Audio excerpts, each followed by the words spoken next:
Peter Del Penna here with USA Women's Captain Sindhu Sriharsha and Player of the Match Ritu Singh after a 25-run win over Canada here on day 3 of the 2023 ICC America's Women's T20 World Cup Qualifier. Congratulations on the win, first off. Sindhu, you were 40 for 1 after 10 overs and then 93 runs off the last 10, and the lady standing next to you, there's a major reason why that happened. Take us through the match from your perspective and what was the difference in victory today? Well, definitely, you just mentioned it. Those 93 runs was definitely crucial. What got us, I knew from the beginning that we needed minimum of 120 runs to at least challenge Canada's batting side. So that's something that we were working towards. We still need to nail our 6 overs, be it on the batting or our bowling. So power play is something we still need to nail. We haven't done so in the past 3 games. That's something that we want to go back on the drawing board and look at how we can do better in the first 6 overs. But kudos to what she did with that innings out there. I had the best seat. Haven't seen that before. Just glad that I was there on the other end. All I had to do was bring her back on strike, and she did all of the hitting. Just told me that I'm seeing the ball well. I said, "You do you, girl. I just got you back." So you haven't seen that before. Most people haven't seen that before. It's not something you see every day, whether in U.S. women's cricket or any women's cricket for that matter. What Ritu did out there. 3 sixes in your 37 off of, I believe it was 17 or 18 balls. And you've had different roles since you made your debut. You were trialed at the top of the order last year in Abu Dhabi and Dubai, and there were mixed results. You've been used as a finisher as well. You looked way more comfortable out there as a finisher, but the reason why you've been trialed in both roles is because of the way you hit the ball. You're just a very powerful ball striker, not that I need to tell you that. But for people who haven't seen you, it was eye-opening today what you did individually and for the team. Where does all this power hitting come from? How do you develop it?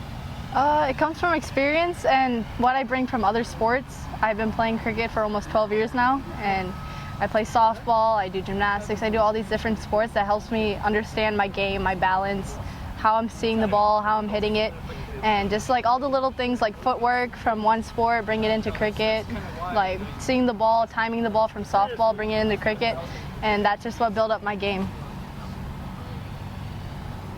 You mentioned that the gymnastics in particular, and we were talking about it on the broadcast, myself and Manali Patel, that there's almost a tendency, an over-reliance at times for administrators and coaches to have a default mindset of seeking people out from softball. They feel that softball or baseball on the men's side is the most common like-for-like equivalent to cricket, and that's where people should be actively seeking out to recruit players from. But gymnastics for you has been such a huge part of your life, and that's not just at bat. In the field, there's a way that you move across the field, and just the fluidity of your movement and your speed and throwing strength and all of that, that's not entirely tied to softball. So how much of an impact has all your gymnastics training had in what you're able to do, whether it's just running across the outfield and the fielding things, diving and sliding, and also just even something as simple as just lower body strength, the ability to explode, because for people who don't know, you specialize in tramp and tumble, that kind of gymnastics. So the ability to kind of explode, that lower body drive, and how much that impacts your ability to generate power. How much has that influenced your cricket career coming from gymnastics?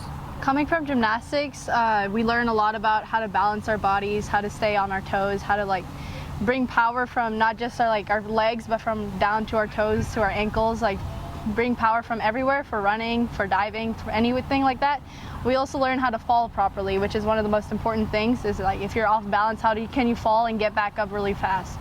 And then just the core strength and everything from knowing how to balance yourself if you're falling backwards or forwards, side to side, just keeping your core balance over your hips. I think gymnastics has had a huge impact on how I balance my body while I'm out there. So just standing there alongside hearing this, I see a bunch of players across the entire region who could learn a hell of a lot from what Ritu was talking about. For you personally, when you watch her at the non-strikers end, or you're watching her from the dugout, what are the cues that you pick up that make Ritu's game stand out so much? Well, just the power hitting and how stable that she is when she hits the ball. The head is still, and that's something takes years of training to be able to hold your form, hold your shape. I think that's what she does the best. That's something that I have to keep telling myself constantly, to hold my shape to when I have to hit the ball. I think she does that perfectly well. Today, all I saw was that she was just seeing the ball so well, and she was just holding up form throughout, and she just told me that she got this today, and I just was just out there just enjoying from the North Striker end. And in the past, the teams that you've been a part of, whether as captain or not, haven't always been blessed with a middle order finisher. And again, that was something we talked about in the broadcast. Middle order finishers don't grow on trees. It's not like every team has a DeAndre Dotton or anybody else for that matter who can come in the middle, and a Elise Perry or somebody at 5'6" to come in and finish with a flourish like Ritu did today. Knowing that you have Ritu in your back pocket, and not just Ritu, but you've got other options, Gitika Kadali and Chetna Reddy Pagadiala to come in at 5'6", 7'8". You've got way more depth than other teams in this event, and way more depth than USA has had in the past, but specifically in that middle order finishing role. How has that transformed the way that you're able to manage your options and your lineup and strategize going into a match? Yeah, and like you mentioned, we did try out Ritu opening the innings like last year in UAE. While coming into this season, we were very sure that we wanted to use Ritu as our finisher and come in at 5 and 6 and be able to take over from over number 12 to 20 was going to be her. She was going to walk in no matter what. Having that, in the back pocket, and also I've come down a little bit down the order as well to number 4, just because we want to get that. We're nailing our last 10 overs, and that's what we've been doing well this whole tournament. We still need to get a top 6 overs right, but definitely is helping, and the strategies that we've got so far has been working for us. We still haven't used, like you mentioned, Isani hasn't batted more than 20 balls this tournament. I think so. I have to go back and look, but hasn't batted 20 balls or more. We still have Isani out there. CRP has probably batted 5 balls in the entire tournament as well. So a lot of depth out there. I know it's probably going to come at some stage of this tournament. It's a long tournament. It's only halfway at the stage. All the teams have seen each other once now, so everybody's going to come back much more stronger. So having said that, we definitely will back all of the entire 14 of us over here is out here to do our best. Now in the fields, the opening bowlers looked a little bit unsettled, a little bit more nervous. It's a different challenge facing Danielle McGahey and Divya Saxena as the Canada openers than it was the first 2 days against Argentina and Brazil.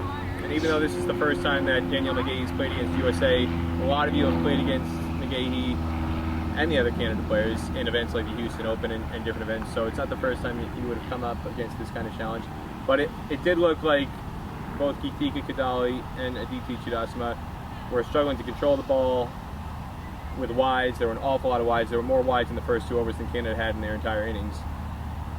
And then it took Suhani Tadani to come in and get McGahey out to just settle things. But what has your strategy planning gone into before today's game to try and deal with the challenge of McGahey, knowing the power hitting game that exists?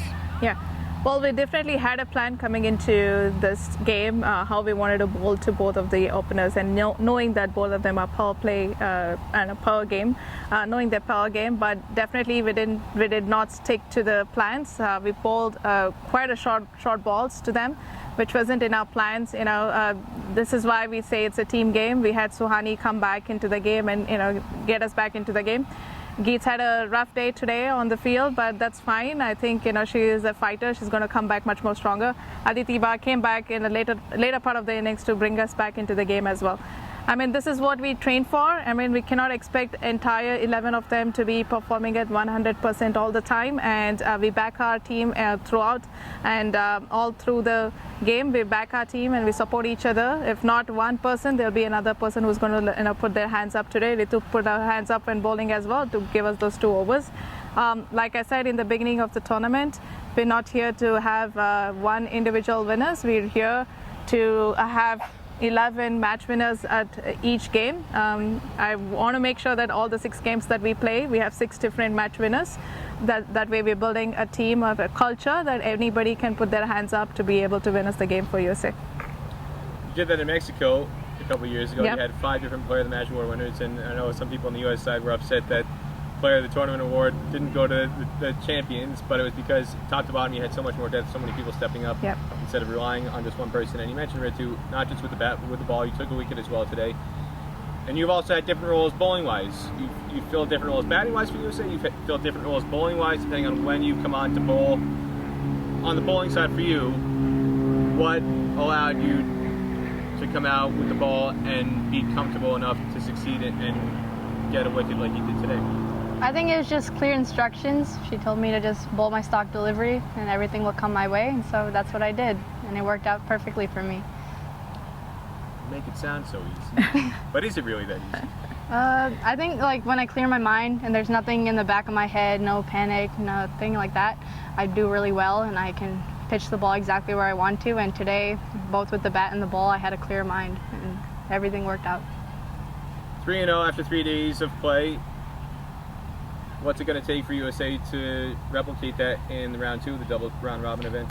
Well, definitely going back and still sticking to our processes. Like I said, all of the teams have looked at each other once and they're all going to come back stronger. Get our game plans right. We haven't still ticked off all of the boxes right in all of the 3 games, hoping that in the next round we're able to tick off more boxes. Anything else you want to say about today's performance? Like I said, it's a great teamwork. I want to keep backing our team, and we're going to go out there, be brave, and express themselves, and hopefully win this tournament at the end of the September 11th. Just one other question, quick. Gargi Bogle, who was your leading batter in Mexico 2 years ago, dealt with a hand injury last year that caused her to miss the qualifier in the UAE. Has had to sit on the bench for the first 2 matches because different players are in different form at different times, and it's understandable why she's had to wait her turn, but getting her opportunity today and giving the start that she gave you with a solid platform, what impact did she make in your eyes on the result today? And not just that, but how has she looked to you coming back from the injury, which has affected her since last summer? Yeah, I mean, she did miss out about 6 to 7 months of her, she was in the right form, missed out 6 to 7 months. It's kind of hard for any athlete to come back from an injury like that. But, she's had a brilliant season. She had a very good nationals as well. Coming into this tournament, we just tried out different matchups, and Jessica coming in, offering that bowling for us was something that we looked at and we wanted to use that as well. Well, Gargi has stepped up, and the innings that she had today should give her more confidence. Like I said, on a given day, all 14 of us over here are here to do our roles whenever we're called upon. So I'm very glad for Gargi, and I'm sure this is going to give her a lot more confidence going into the next game. Ritu, anything you want to say about today's performance? I think it was a team performance, and all of us did our 111th, and that we all deserve to win this game, and that we'll go forward and do better.